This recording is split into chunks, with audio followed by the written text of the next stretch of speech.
하나님 말씀 마태복음 17장 20절입니다.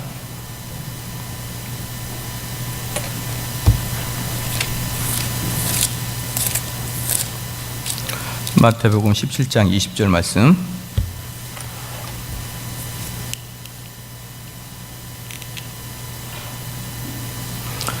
다 같이 한 목소리로 읽겠습니다. 가라사대 너희 믿음이 적은 영혼이라 진실로 너희에게 이르노니 너희가 만일 믿음이 한 겨자씨만큼만 있으면 이 산을 명하여 여기서 저기로 옮기라도 하여도 옮길 것이요 또 너희가 못할 것이 없으리라. 아멘. 오늘은 하이델베르그 요리문답 21문답 하겠습니다. 21문답 제가 문장을 읽으면 답을 읽어주시길 바랍니다. 참된 믿음이란 무엇입니까?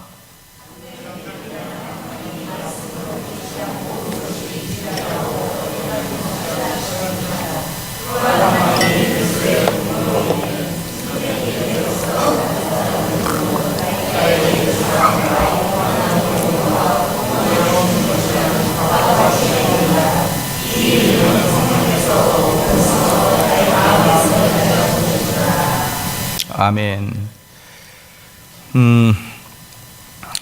방금 우리 백김사님이 기도하신 것처럼 로마 교황이 우리 한국에 방문했지 않습니까? 종교개혁자들은 거의 예외 없이 로마 교황을 적그리스도라고 했습니다. 종교개혁자들은 거의 예외가 없다는 것은 뭐냐면 혹시 그 역사에 기록되지 않았지만 누가 그 교황도 괜찮아 이렇게 이야기했을 수도 있지 않습니까? 그러니까 거의 대부분이라고 그러지 실질적으로 역사에 기록된 모든 종교개혁자들은 로마 교회를 적그리스도, 사단의 회, 20세기 최고의 설교가 마틴 로이드 존스 목사님은 사단의 꽃 이렇게 이야기했습니다. 우리를 낭망시키고 우리를 구원의 도에서 이탈하는 것은 법정 스님이 아닙니다. 우리를 그리스도의 돌에 있어서 우리가 눈을 어둡게 하는 것은 성철 스님이 아닙니다. 누구냐? 성경책 들고 있는 사람들이 우리를 이상하게 인도하는 거예요. 성경책을 들고 있으면 다 거기서 거기로 보이고 비슷비슷하게 보이거든요. 그런데 그 사람들이 위험하지 스님들은 안 위험합니다. 어차피 그들은 눈에 뻔히 보이도록 머리를 싹 깎아버려가지고 나는 너희랑 틀리다 분명하게 보이지 않습니까?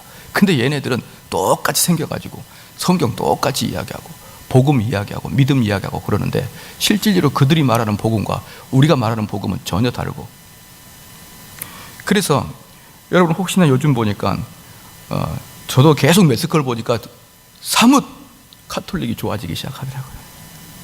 그 매스컴에 현혹돼가지고 아름답게 꾸며가지고 그죠? 각 신문마다 하면은 우리나라 목사님이 가면 아무도 안 반겨주는데 대통령까지 나와가지고 카페트 위를 걸어다니고 이러니까 뭔가 대단한 사람이 온 것 같고 저 사람 나 한번 사인 받고 싶다는 생각이 막 들 정도로 아주 그렇게 감개무량했습니다. 그런데 현혹되지 마십시오. 그래서 로마 교회가 워낙에 타락했기 때문에 로마 교회는 제가 그렇게 물었습니다. 로마 교회 당시에 로마 교회가 마틴 루터하고 존 칼빈이 그들에게 딱 브레이크 건 게 어저께 뭐라고 했습니까? 성찬식하고 그 다음에 그 면죄부라고 그랬지 않습니까? 그건 무엇과 연결이 됐다고 했습니까? 구원론과 연결이 됐다고 그랬지 않습니까? 구원론은 무엇과 연결됐습니까? 성령론과 연결되어 있습니다. 성령론은 무엇과 연결됐습니까? 삼위일체론과 연결이 되어 있죠. 다 이게 다 연결이 되어 있습니다. 그런데 그것까지 가면 너무 머니까 딱 구원론만 놓고 보자 이 말입니다. 구원론만 보고 보면요, 로마 카톨릭이 말하고 있는 구원론은 갈라디아에서 나와 있는 유대주의자들, 즉 행함과 믿음 두 개가 있어야 구원받는다고 말하는 그들이 바로 지금 로마 카톨릭이고, 그것 때문에 종교개혁자들이 종교개혁을 했고, 그것 때문에 그것을 도저히 그들이 양보하지 못해서 사람을 죽였고, 우리는 그걸 받아들일 수 없었기 때문에 사람이 죽었고, 그렇다 그러면 지금 로마 교회가 우리랑 하나 되자 이렇게 이야기할 때 그럼 그들이 그것을 회개했느냐? 우리가 잘못 알았다, 내가 지금 보니 바울은 그렇게 이야기 안 했구나 라고 이야기하면서 그들의 구원론을 바꿨느냐? 안 바꿨습니다. 그런데 왜 그들과 하나가 돼야 됩니까? 왜 그들이 우리의 형제입니까? 그렇게 좀 서정적이고 소녀틱하고 유아적인 이야기 좀 하지 마십시오. 절대로 그들은 우리의 형제가 아니고 마귀의 꽃입니다. 사단의 꽃입니다. 그들에게 들어가게 되면은 우리는 구원의 길에 이제 헤매고 말입니다. 구원의 길이 그들에게는 없습니다. 그러나 구원의 길이 있는 것처럼 보이기 때문에 위험한 것이에요. 아예 스님처럼 구원의 길이 없는 것처럼 보이면 하나도 안 위험한데 위험하게 보이는 것입니다. 제가 수많은 자유주의 신학자들하고 이야기하면서 얼마나 이야기가 안 통하냐면 자꾸 그들이 카톨릭이 왜 우리의 적이냐, 형제지 이렇게 이야기하고 왜 그들과 대화를 안 하느냐, 그러니까 자꾸 고립되고 그러지. 그래서 제가 뭐라 했냐면 저는 불통이다. 나는 그 사람들과 이야기 안 할 것이다. 그들이 내 이야기를 듣고 할렐루야 아멘 정대원 목사 대단합니다, 내가 2000년 동안 우리 카톨릭을 바꾸겠습니다, 그럴 사람이 있습니까? 그렇지 않습니다. 서정적인 마음 갖지 마십시오.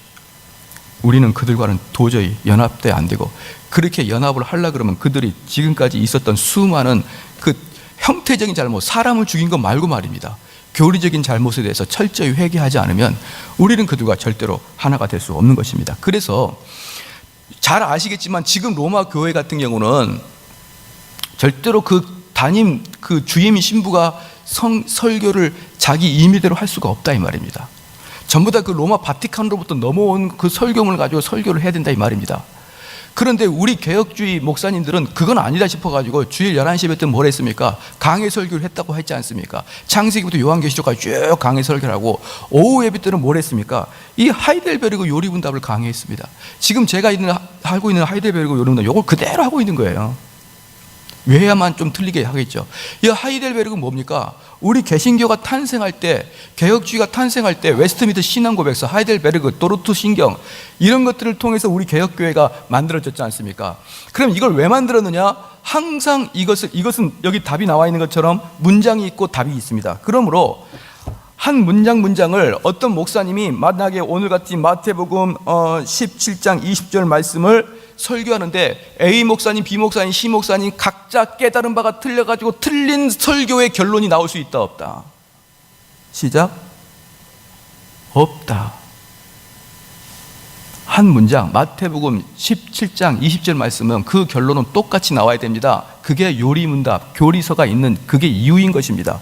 그런데 지금은 이런 것들에 대해서 누가 신경을 씁니까? 이 구닥다리를 누가 신경을 씁니까? 이건 지금 자카리우스, 이름도 이상해요. 우르시우스라는 사람이 1532년도의 사람인데 그 1500년도에 쓴 책인데 이걸 누가 지금 공부를 하느냐 이 말이에요. 안 하지 않습니까? 그렇게 뭐가 됩니까? 다 귀에 걸면 귀걸이, 코에 걸면 코걸이. 오늘 나한테 은혜 받은 거, 이거 나한테 오늘 이렇게 느껴졌어. 그렇게 해서 설교를 자기의 소견에 옳은 대로 설교를 하니까 각 교회 목사님마다 뛰어난 목사님이면 뛰어난 깊이의 해석이 되는 것이고, 뛰어나지 않는 목사님이면 뛰어나지 않는 깊이의 해석을 하게 되므로 각 교회가 뒤죽박죽 엉망진창, 아무 체계도 없고 그렇게 돼버린 게 현대 교회인 것이에요. 그럼 우리는 어떻게 됩니까? 다시 본론으로 돌아가는 거예요. 다시 처음으로 돌아가는 것입니다. 그때 종교개혁자들이 로마 카톨릭에 대항해서 체계를 세웠던 그 말씀들이 뭔가를 다시 가야 되는데, 거기에는 전부 다 문장이 있고 답이 있고, 문장이 있고 답이 있고, 다 한 문장에는 답이 있게 되어 있는 것입니다. 사랑하는 성도 여러분, 내가 오늘 하나님 말씀을 딱 읽고 오늘 나에게 주신 말씀, 그거 신경 쓰라 했습니까? 안 했습니까? 그런 식으로 가지 마시고, 왜? 하면 자기 이렇게 마음을, 가슴을 딱 손을 이렇게 한 명 옮겨봅시다. 나는 별 볼 일 없다. 할렐루야. 별 볼 일 없는 사람이 깨우치면 뭘 깨우치겠습니까? 별 볼 일이 있는 사람이 깨우친 것을 그대로 따라하면 되는 거예요. 또 하나, 나는 내 속을 가만히 보니 죄밖에 없다. 죄밖에 없는데 깨우치면 뭘 깨우치겠습니까? 죄만 깨우치는 거죠. 할렐루야. 아멘이 이렇게 커요 오늘은. 여러분, 깨닫는 거 아주 보잘것없는 겁니다. 정말 하나님의 사람들이 성경을 연구해서 답을 해놓은 것만 찾아가는 게 원래 개혁신학, 개신교가 탄생했을 때 그렇게 하라고 된 것입니다. 너희들은 너희 스스로 하나님 말씀을 깨닫지 말고, 너희들은 다 모르지 않습니까? 자, 여기서 한번 들어볼게요. 나는 헬라어를 할 수 있는다. 죄송합니다. 그럼 나는 히브리어는 좀 한다. 죄송합니다. 라틴어? 죄송합니다. 그럼 영어 잘한다. 케빈 너 들 줄 알았다. 너도 내려라. 감사합니다. 한글 잘한다. 한글만 잘해요. 그런데 이 믿음의 선배들은, 하나님의 사람들은 그 본론적인 언어를 그렇게 잘하시고 성경을 일평생 연구해서 그분들이 하나님 말씀을 정립해 놓은 그 주옥과 같은 우리들 선배들이 해놓은 것들을 왜 다 사장시키고, 헬라어도 몰라, 히브리어도 몰라, 성경을 매일 연구한 것도 아니고 매일 기도한 것도 아니고, 그렇게 하면서 나에게 지금 주어진 하나님의 은혜니 하나님의 말씀이니 깨달음이니 왜 그렇게 자기 스스로를 교만 속에 빠뜨리냐 이 말입니다. 그래서요, 우리는 개신교는 어떤 한 문장에 있어서 두세 개의 해석이 나오지 않게 되어 있고, 어떤 한 문장에는 그 문장의 뜻이 무엇인지가 명백하게 기록되어 있는 게 교리서인 것입니다. 사랑하는 성도 여러분, 그러므로 만약에 여러분들이 나 이제부터 저기 삼성제일교회 오후 예배 나가기 싫어, 안 나오셔도 됩니다. 집에서 이걸 보시고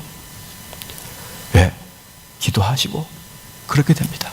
하지만 하나 중요한 게 있습니다. 우리 성도들은요, 혼자 책을 읽는 것과 예배는 전혀 다른 것입니다. 예배는 하나님께 우리가 영광을 돌리는 시간이고, 혼자 책을 읽는 시간은 자기의 만족을 추구하는 것이에요. 그러므로 이 교회에 꼭 못 오신 분들은 이런 책들을 통해서 은혜를 받을 수는 있지만 우리는 결단코 예배를 빠지면 안 되는 것입니다. 그러나 여러분이 더 연구하고 싶으면 보아서 사보라 이 말입니다.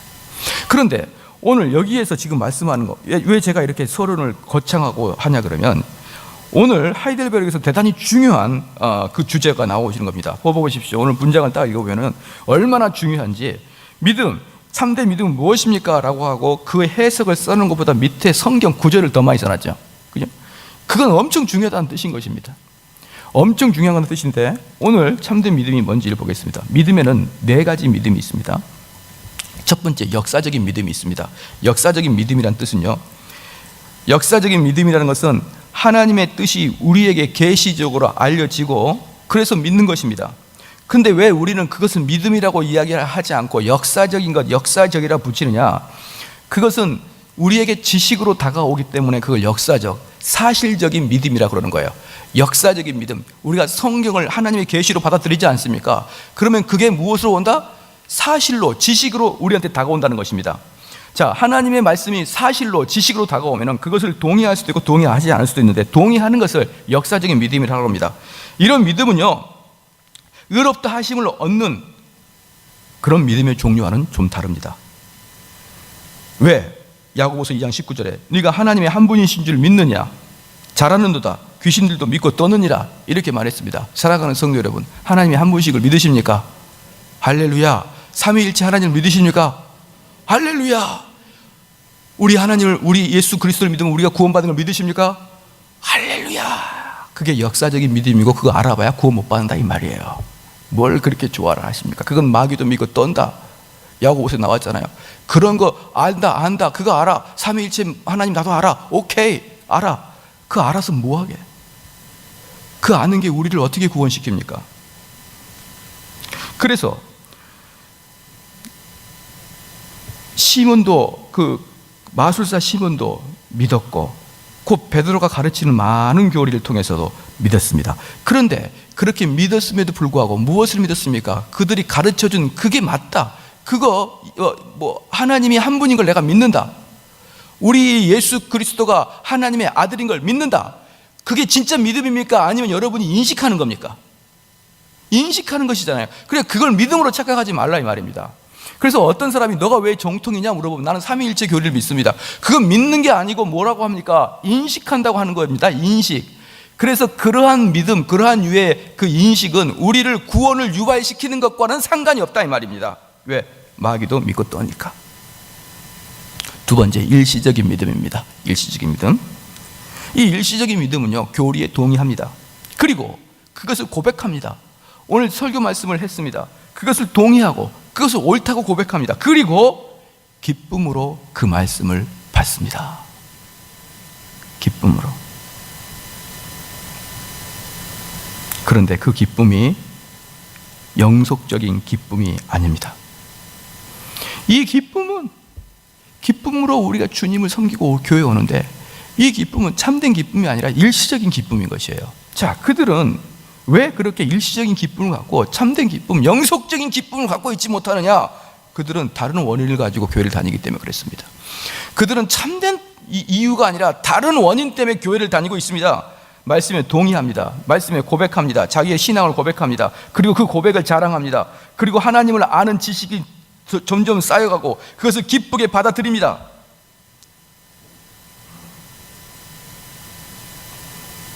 은혜를 받습니다.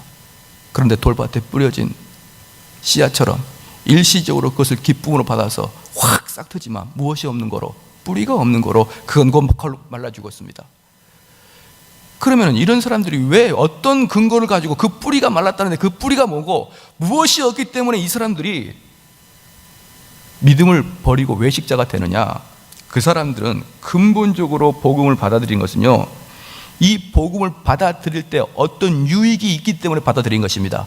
예를 들어서 복음을 받아들이면 여러분의 무거운 짐을 나 홀로 쥐고 견디다 못해 쓰러질 때 교회에 나오면 무거운 짐이 벗겨지는 거예요. 할렐루야. 그게 좋아서 믿는 겁니다. 교회 나오면 왠지 죄가 용서받을 것 같은 그런 느낌. 교회 나오면 마음의 안정을 찾는 느낌. 내가 이 세상의 고달픔 중에 교회에 나와서 마음의 안정도 받고 목사님의 좋은 설교도 듣고 그렇게 내가 착하게 살아야겠다 이런 마음도 먹고, 그러한 것들 여러분 마음을 만족시켜 줍니까? 안 시켜줍니까? 시켜주는 거예요. 이러한 만족을 갖고 살기 때문에 교회를 나옵니다. 기쁨으로 받아들입니다. 그런데 곧바로 십자가를 지라 그러면 너의 자아를 부인하고 예수 그리스도를 따르라. 죽게 헌신하라. 복받고 위로받고 기도 응답받고 그것은 오케이. 십자가를 지고 나를 따르라. 그들이 외식하는 자요. 그들은 자기 죄를 용서받는 걸 느끼죠. 그 다음에 부귀와 영화와 영광 등을 받게 됩니다. 왜냐 그러면요, 예수님 열심히 믿고 잘하면 여러분 잘 삽니다. 이런 이야기 나옵니다. 왜 나옵니까? 어떤 사람이 간증합니다. 저는 아무것도 없었는데 그냥 목사님 말씀에 순종해가지고 열심히 봉사하다가 저기 버려진 땅 한 1000평을 살았는데 그게 갑자기 도시가 돼가지고 10,000배 1000배 부자가 됐습니다. 그럼 할렐루야 복받았다 막 그러는 거예요. 그런 간증 들어봤나요? 안 들어봤나요? 그래서 나도 주님 믿으면 저렇게 될까 싶어가지고 오는 겁니다. 명예와 아무것도 없었는데 그냥 주님 열심히 믿고 맨날 엉덩이가 그냥 들썩들썩 찬송 부르고 그랬더니 갑자기 그냥 무슨 장관이 돼버린 거예요. 그래서 그 장관이 콕 나와서 간증합니다. 근데 저는 지금까지 간증하는 사람 중에 예수님 열심히 믿고 노숙자 된 사람 간증한 사람 본 적이 없어요. 그러니까 사람들이 전부 다 예수 믿으면 저렇게 영광 받을 것 같고 복 받을 것 같고 마음에 위로 받을 것 같으니까 막 교회 웰컴 와가지고 왔다가 예수 그리스도 이름으로 헌신하십시오, 봉사하십시오, 십자가를 지고 자기를 부인하시고 그러십시오. 그러면요, 그게 말이 되는 소리냐? 그리고 그들은 금방 시들어져 버리고 마는 것이죠. 사랑하는 성도 여러분, 이들은 일시적인 기쁨을 얻습니다. 그렇지만 그들에게는 참된 기쁨은 있을 수가 없는 것입니다. 그러므로 사랑하는 성도 여러분, 역사적인 믿음과 일시적인 믿음, 이 두 가지의 차이가 하나 있습니다. 그건 뭐냐면 하나님 말씀을 기쁨으로 받느냐 안 받느냐의 차이예요. 그래서 일시적인 기쁨을 갖고 있는, 일시적인 믿음을 갖고 있는 사람은 기쁨으로 그 말씀을 받지만 하나님께서 요구하시는 그 말씀을 깊이 알지 못함으로, 뿌리가 연약함으로 그들은 곧 말라 죽는다. 그리고 그들은 무엇은 세상의 자랑과 안목의 정욕들 때문에 그냥 넘어지고 마는 것입니다. 제가 한번 물어보겠습니다. 여러분, 사랑하는 성도 여러분, 우리가 교회 나왔을 때 우리 집안이 행복할 것이고, 우리가 교회 나왔을 때 우리 자녀들이 잘 될 것인데, 우리가 교회 나왔을 때 우리 가정이 행복할 것인데, 교회 잘못 나왔다가 순교하면 됩니까? 안 됩니까? 그건 말이 안 되죠. 내가 교회 나오는 이유는 행복하게 되는데 무슨 순교를 해야 됩니까? 그거 보십시오. 우리는 궁극적인 것에서 우리는 브레이크를 걸어버릴 수가 밖에 없는 것입니다.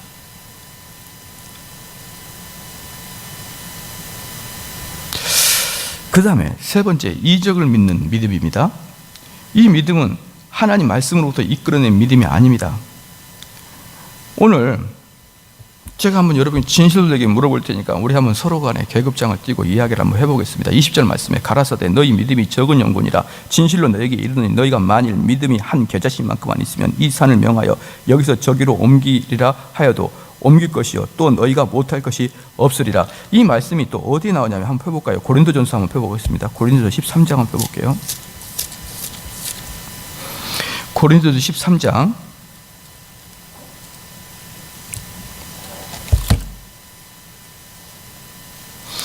자, 한번 읽어보겠습니다. 고린도전서 13장 2절 말씀 시작.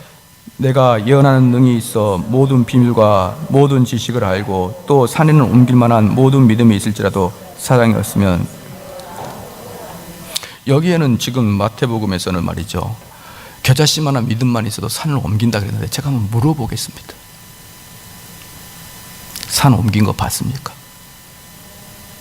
물론 신천지에서 산 옮기기 뭐 그런 작전이 있다고 막 그러더라고요. 교회 와가지고 교회를 통째로 옮기는 산 옮기기 작전. 그거 말고 남산 옮긴 거 봤느냐 이 말이에요. 또 하나, 겨자씨만한 믿음이 있어가지고 남산 옮기면 천국 갑니까? 그 말씀이 고린도전서 13장 2절 내가 예언하는 능이 있어도 모든 비밀과 모든 지식을 알고 또 산을 옮기는 모든 믿음이 있을지라도 사랑이 없으면 내게 아무것도 아닙니다. 자, 그래서 세 번째 믿음은 이적을 믿는 믿음입니다. 이적을 믿는 믿음이에요. 그래서 기적을 보고 이적을 보고 믿는 것이죠. 그런데 한번 물어보겠습니다. 여러분, 이번에 그 수련회에 참석하신 분들은 다 알겠지만 수련회에 참석하지 않는 분들도 한번 대답을 해보십시오. 성경에 나와 있는 그 이적과 기적이 지금도 일어납니까? 안 일어납니까?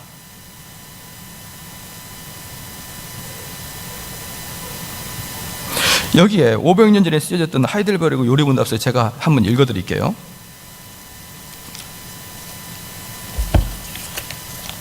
뭐라고 나왔냐 그러면요, 초기 교회에서는 이적을 행하는 믿음을 가진 자들이 많았으나 지금은 교회에서 사라졌다.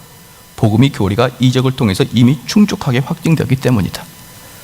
하이델베르크 요리문답.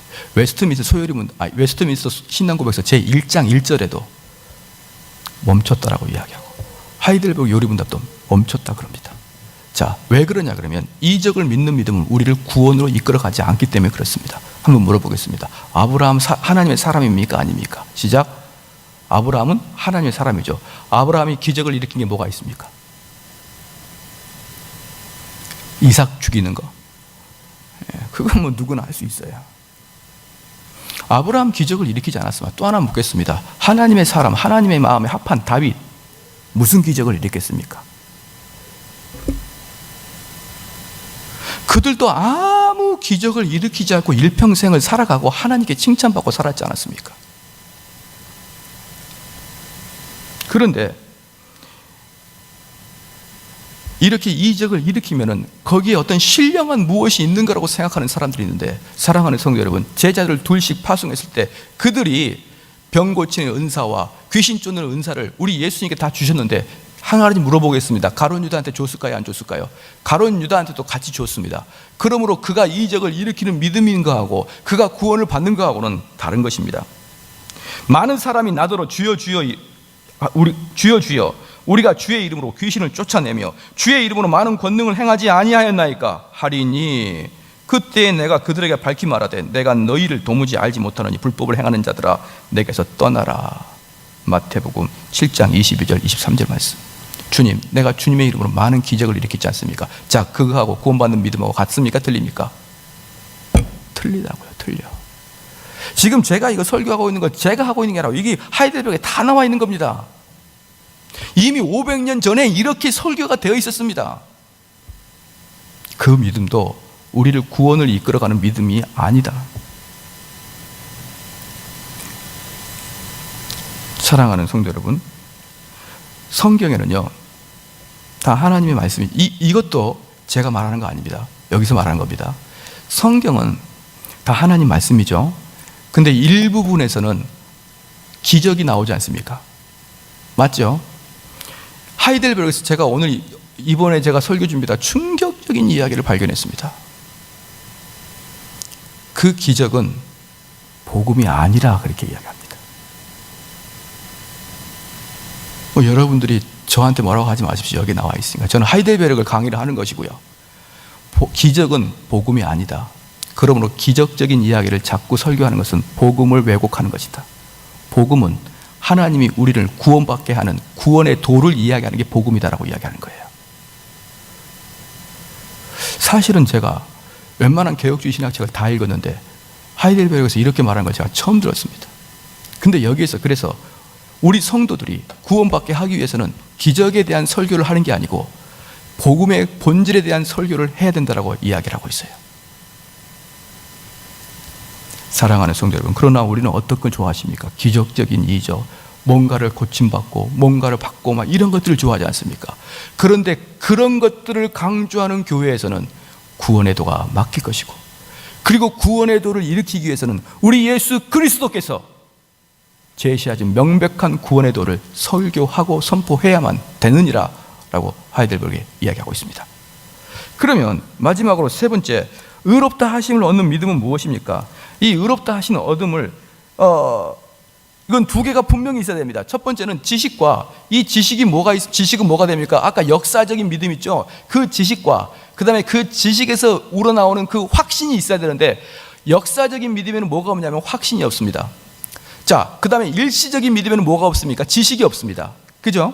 그런데 역사적인 믿음에는 지식이 있고 기쁨이 없지만 일시적인 믿음에는 지식이 없고 기쁨이 있는 것입니다. 그러면 의로운 믿음은 뭡니까?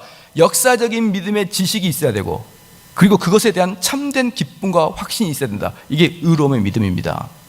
그러므로요, 우리 성도들이 할 수 있는 최대한의 일은, 아 그렇군요 목사님, 성경을 지식적으로 아는 게 의미가 없군요가 아니고, 성경을 여러분이 지식적으로 많이 알아야 된다 이 말이에요. 근데 그 지식적으로 많이 아는데 아브라함의 아들이 이삭이고 이삭의 아들이 야곱이고 그런 지식 말고 우리가 어떻게 하여야 구원의 도를 이룰 수 있는가, 그 도에 대한 지식을 여러분이 가지고 있어야 된다 이 말입니다. 그럼 그 도의 지식을 가지고 있는 사람들은 어떻게 빠지느냐? 먼저 우리가 그 지식을 많이 가지고 있으면 그걸 통해서 우리가 성령님이 우리에게 확신을 주시는데, 자, 그 지식을 우리 성도들은 기본적으로 많이 공부를 하고 있어야 됩니다. 그러면 그 우리를 의롭게 하는 믿음의 속성은 뭐냐면, 그리스도의 큰 은택으로 인하여 하나님을 신뢰하고 기뻐하는 마음으로 내가 바꿔지기 시작하는 거예요. 처음에는 그 지식이 그냥 나한테 그 다른 지식 말고, 성경을 아는 지식에서 뭐 다른 것 말고, 여러분 성경이 읽어지네. 자, 공부해보거나 읽어보신 분 한번 손들어 보실래요? 성경이 읽어지네. 이예실 사모님이, 아 그렇군요. 그거 읽으면 구원의 도가 확증됩니까? 안 됩니까? 그거 읽으면 구원의 도를 알아갑니까? 못 알아갑니까? 못 알아가잖아요. 그런 지식 말고, 그런 지식 백날 쌓아봐야 우리가 구원 얻고 의롭게 되는데 아무 필요 없습니다. 그런데 우리는 성경 공부하면 그런 거 하고 역사 지식 공부하고 막 그러는데 그거 아닙니다. 사람들이 성경 공부하다 보면 맨날 그런 거나 공부하고 앉아 있는 거예요. 얼마나 큰 교회에서 그거 이예실 사모님이 쓴 성경에 읽어지네 그거 막 공부해서 감동받고 눈물 흘리는데 나는 막 이래요. 그거 보면서 지거 아닌데 성경이 읽어지니까 아니라 구원이 보이네, 그런 책을 하나 써야 됩니다. 그래야 됩니다. 그 지식을 말하는 거예요. 성경의 그냥 지식적인 지식이 아니라 그 지식, 우리가 구원을 얻는 그 지식, 그 지식에 여러분이 전문가가 돼야 됩니다. 할렐루야. 그러면 그 지식이 나한테 많이 가지고 있으면 그 속성이 어떻게 되느냐? 그리스도의 큰 은택으로 인하여 하나님을 신뢰하고 기뻐하는 모습으로 되는 것이고, 그 동력은 뭐냐 그러면 성령님이시고, 그 수단은 뭐냐면 복음입니다. 그리고 그 주제는 사람의 의지와 마음 속에 그 역사를 하게 됩니다. 그러므로 의롭다 하신 믿음이 다른 것과 다른 것은요, 그리스도의 공로를 적용시키는 확신 있는 신뢰와 그리스도의 의가 우리에게 전가된 그 확신, 예수 그리스도가 우리를 위해서 십자가에 돌아가셨습니다. 할렐루야. 자, 아시고 있죠? 그건 역사적인 믿음입니다. 근데 그 역사적인 그 예수 그리스도의 신뢰가 진짜 나에게도 막 가슴에 떨리듯이, 가슴에 저미듯이 그게 느껴진다 이 말입니다. 그게 우리를 의롭게 하는 믿음이다 이 말이에요. 하나님께서 의롭다 보임을 확고히 믿어지는 것, 그리고 그래서 참된 안식과 기쁨을 얻는 것. 그래서 내가 이 땅에서 어떠한 마귀가, 이 땅에서 어떠한 그 세상의 물정들이 나를 괴롭히고 나를 넘어뜨리고 나를 낙담시킬지라도 내 마음속에는 이미 하나님이 주신 확고한 참된 소망과 기쁨이 있기 때문에 이 세상에서 어떤 어려움이 있어도 그것 때문에 나는 괴로워하지 않는 그 믿음, 그 믿음을 여러분이 받으셔야 됩니다. 근데 여기서 가장 어려운 게 뭐냐면 마지막에 그 확신을 주신 분이 성령님이시지 목사님이 아니에요. 그래서 저는 여러분에게 거기서부터는 노터치입니다. 우리 성도가 복음을 탁 듣고 내가 얼마나 죄인인 걸 깨닫고 여러분이 주 앞에서 날 살려주십시오 살려주십시오라고 할 때 어느 날 성령께서 여러분을 오셔가지고 아들아 내가 너를 용서하노라, 그걸 깨닫고 하나님 내 죄가 용서받았군요. 하나님 나는 이제 더 이상 이 세상에서 기쁨도 없습니다. 하나님이 원하신다 그러면 나는 언제든지 하늘나라 가고 싶습니다. 그런 마음으로 변한 사람이, 하나님이 원하시면 나는 주와 함께 동행하다가 하나님 앞에 가겠습니다. 하나님 저를 주와 함께 동행하여 주십시오. 이렇게 마음 먹고 이렇게 확신한 사람이 기도할 때 하나님 우리 아들 이번에 수능 잘 보게 해주시고, 분위기 이상하잖아요.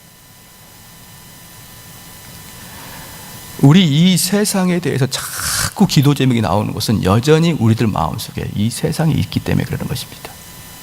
의롭게 되는 믿음이 아니라 역사적인 믿음, 일시적인 믿음, 기적을 바라는 믿음, 즉 의로움의 믿음이 아닌 이 의롭지 않은 믿음 세 가지에 쌓여가지고 뱅글뱅글 잡아도는 거예요, 교회 생활을.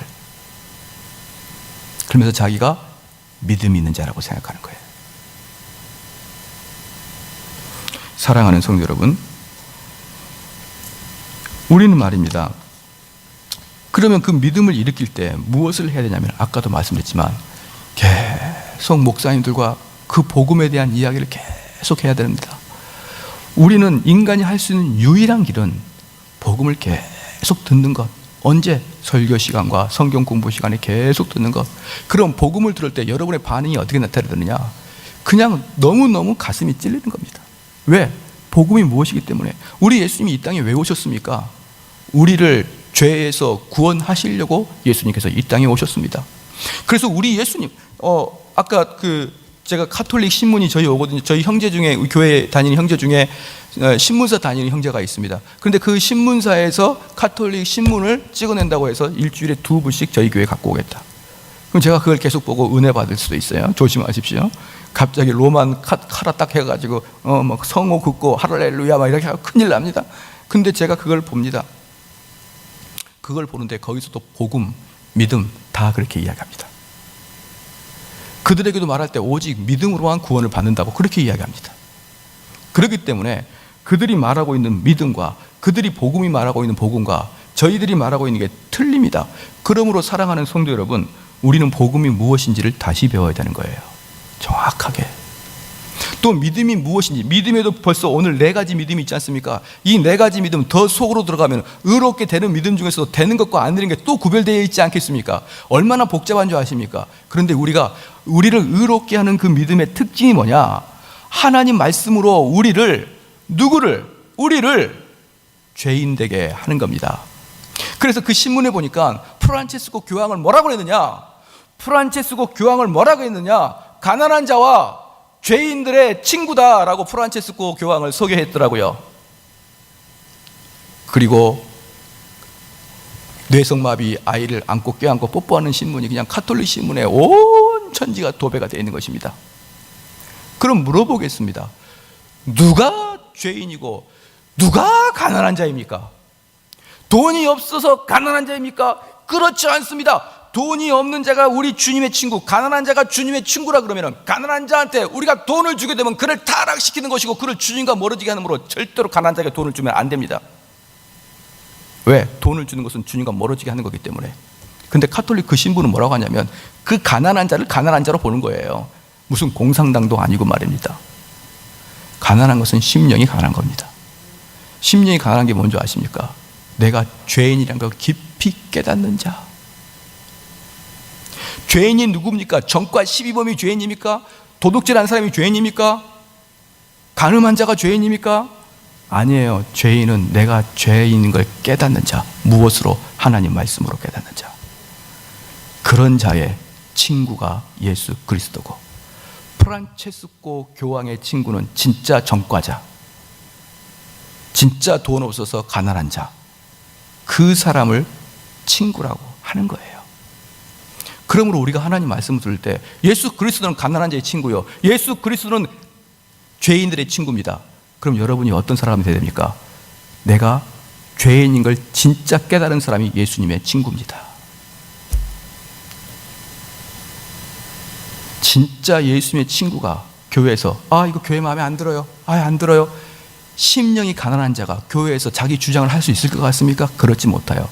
그런 사람들은 앉아서 하늘을 우러러 탄식하며 주여 저를 살려주십시오, 이 말밖에 안 나옵니다. 그렇기 때문에 하나님 말씀을 듣고 어떻게 됩니까? 계속 나의 교만한 걸 깨버려야 되고, 나의 죄성을 다시 드러내야 되고, 그러면 하나님 말씀은 어떻게 전파해야 됩니까? 우리 속에 얼마나 더럽고 찌꺼기 있는지 들어 보여줘야 되고, 그것을 내 눈으로 확인하고, 내 속에 이렇게 더러운 것이 있는 걸 확인하고, 내가 완전히 쓰레기인 것을 깨닫고, 주여 내가 어찌하여야 이 더러운 사망의 음침한 골짜기에서 내가 해방될 수 있습니까? 주여 어찌하여야 됩니까? 그리고 일주일 내내 고민하고 그 다음날 교회니까 또 목사님이 두들겨 패는 거예요. 주여 어떻게 해야 됩니까? 어떻게 하면 됩니까? 그렇게 고민과 죄의 책에 쌓여 있는 사람이 드디어 어느 날 하나님께서 내가 너의 죄를 용서하겠다. 이걸 여러분이 경험하셔야 됩니다. 이게 우리를 의롭게 하는 믿음이에요. 이게 우리를 천국으로 인도하는 믿음인 것입니다. 그 앞에 세계는요, 천국과는 아무 관계가 없는 그 믿음. 그렇지만 교회에 상당히 많은 그런 사람들. 사랑하는 성도 여러분, 다시 말씀드리지만 여러분이 이 말씀을 듣고 충격적이네, 칼빈이 와서 설교했으면 여러분 칼빈으로 쏴 죽였을 거예요. 뭔 저렇게 설교를 강하게 하느냐. 그래서 신학자들은 다 칼이 들어갑니다. 칼바르트, 칼빈, 칼 같으니까. 그런데 그분들이 와서 설교하게 되면 우리의 양심을 다 찢어버립니다. 우리 양심을 보듬어주고 꼬매준다고요? 우리를 위로해준다고요? 목사님은 위로해줄 능력이 없고 그런 권한도 없습니다. 오직 위로자, 참된 위로자, 보혜사 성령님이 그 일을 해주십니다.